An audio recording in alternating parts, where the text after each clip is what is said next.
mi avvicino, mi avvicino, mi avvicino, mi avvicino, mi avvicino, mi avvicino, sono molto, molto, molto vicino.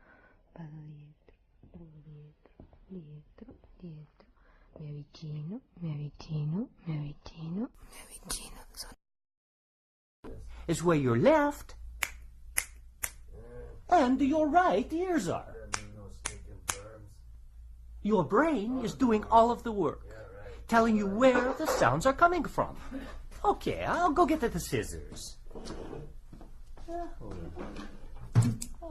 Nice and sharp.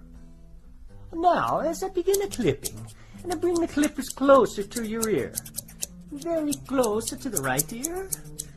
Follow me as I move around the back of the head to the left ear, and up and over the top of the head. Okay. Now, you can get the same effect better with the electric razor. I'll first bring it close to your right ear.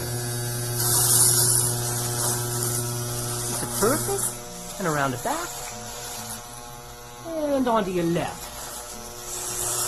Yes. I think that looks wonderful. Manuel, what do you think? Huh? What?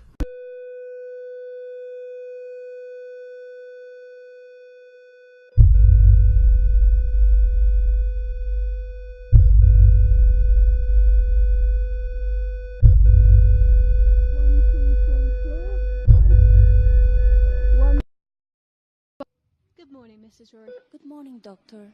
Well, thanks to the operation, he's out of danger. Is he able to hear us? He's come from a deep coma to what we call a persistent vegetative state, which means that we've registered some neural activity in response to pain and thermal stimuli. The sound of a familiar voice may be helpful, but I don't expect any conscious response back for now.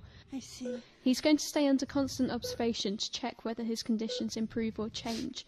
But I must tell you that he could stay in this condition forever. I can't assure a complete recovery. All that we can do is wait. Right.